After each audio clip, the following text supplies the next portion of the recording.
নমস্কার, মাটি কন্যার কথার এই চ্যানেলে আপনাদের সবাইকে স্বাগত। আজ আপনাদের দেখাবো কুমড়ো দিয়ে শোল মাছের ডালনা কীভাবে রান্না করব। আজ সকালবেলায় বাজারে গিয়ে দেখি জ্যান্ত শোল মাছ।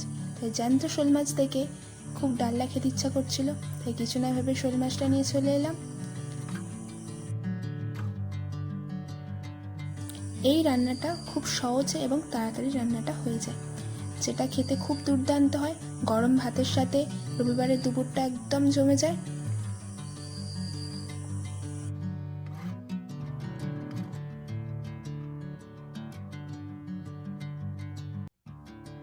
রবিবার মানে একটু ভালো কিছু খেতে ইচ্ছা করা, তাই একবার এই শোল মাছের ডালনা আপনারা ট্রাই করে দেখবেন, আপনাদের অবশ্যই খুবই ভালো লাগবে। আপনাদের সাথে কথা বলতে বলতে শোল মাছটা কাটা হয়ে গেছে, চলুন। আজ বাজার থেকে শোল মাছের সাথে সাথে জ্যান্ত দেশি কই মাছও কিনে নিয়ে এসেছি। এই যে কুমড়োটা দেখতে পাচ্ছেন, এটা আমাদের বাড়ির গাছের কুমড়ো। এবারে না 5 থেকে 6টা কুমড়ো হয়েছিল, তার মধ্যে এটা একটা। বাড়ির গাছের কুমড়ো দিয়ে শোল মাছের ডালনা একদম জমে যাবে। এই পুরো রান্নাটাই কাঠের উনুনে হবে, যার জন্য রান্নার স্বাদের মাত্রাটা অনেক গুণ বাড়িয়ে দেবে। এরপর কুমড়ো এবং আলুগুলো কেটে নিয়ে উনুনের মধ্যে একটা কড়া বসিয়ে তেলটি গরম করতে দেওয়া হলো মাছ ভাজার জন্য, এবং নুন হলুদ মাখিয়ে রাখা মাছগুলো এক এক করে এই তেলের মধ্যে ছেড়ে দেওয়া হলো।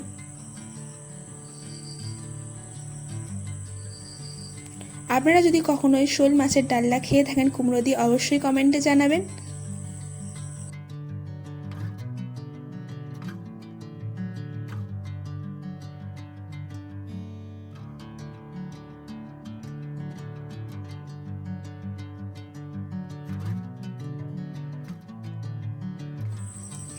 এই মাছগুলো একটু ভালো করে লাল লাল করে একদম ভেজে নিতে হবে।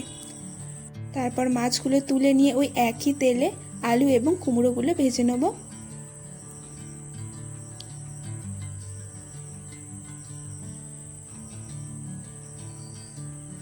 আলু এবং কুমড়োগুলো ভালো করে ভেজে নিতে হবে, যাতে অনেকটাই এই ভাজাতেই যেন সিদ্ধ হয়ে যায় আলু এবং কুমড়োগুলো।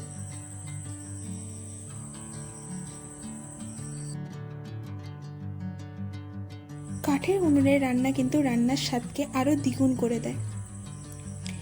কুমড়ো এবং আলুগুলো ভাজা হয়ে গেছে, একটা জায়গায় নামিয়ে রাখা হলো, এবং কড়াটা বসিয়ে কড়ার মধ্যে হওয়ার পর এর মধ্যে সামান্য একটু চিনি দিলাম, একটা তেজপাতা ফোড়ন, একটা শুকনো লঙ্কা এবং কিছুটা গোটা জিরে দিয়ে ভালো করে নাড়াচাড়া করে পেঁয়াজগুলো দিয়ে দিলাম। পেঁয়াজটা ভালো করে লাল লাল করে ভাজা যতক্ষণ না হয় ততক্ষণ ভালো করে পেঁয়াজগুলো ভেজে নিতে হবে।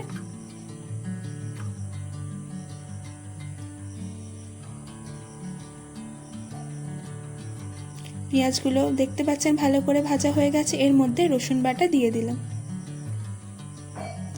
এবং রসুনটা ততক্ষণ ভেজে নিতে হবে যতক্ষণ না মশলা থেকে রসুনের কাঁচা গন্ধটা চলে যায়।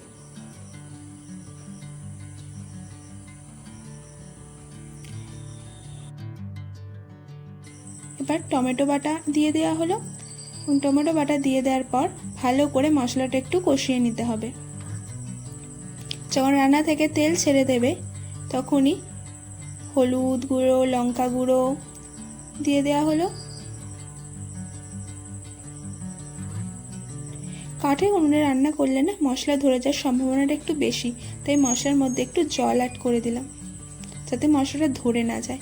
ভালো করে মশলাটা কষিয়ে নেওয়ার পর আলু এবং কুমড়োগুলো দিয়ে দিতে হবে।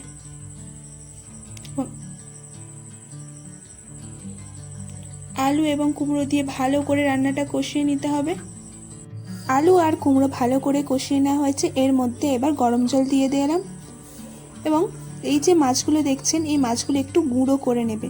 মাছগুলো গুঁড়ো করে এর মধ্যে দিলে না মাছগুলো এই আলু এবং কুমড়োর সাথে ভালো করে মিশে যাবে।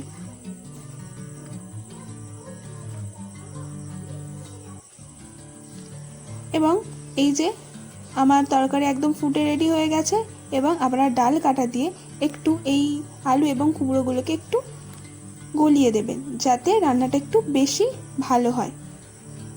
এবং এই লাস্টে একটু আমার স্পেশাল যে মশলাটা আমি বানিয়েছি সেই মশলা একটু অ্যাড করে দিলাম, এবং এই মশলাটা আপনি আমার চ্যানেলে গিয়ে দেখে নিতে পারেন কিভাবে বানিয়েছি। এই মশলা সব রকম তরকারিতে দিলে তরকারির স্বাদ দ্বিগুণ করে দেয়। আমার রান্না একদম রেডি, এবার শুধু নামিয়ে নেওয়ার পালা। দেখতেই পাচ্ছেন রান্নাটা কত চটজলদি হয়ে গেল। ভিডিওটি ভালো লাগলে লাইক এবং সাবস্ক্রাইব করে দেবে এবং দেখা হবে পরবর্তী ভিডিওতে। আজকের মতো এখানেই।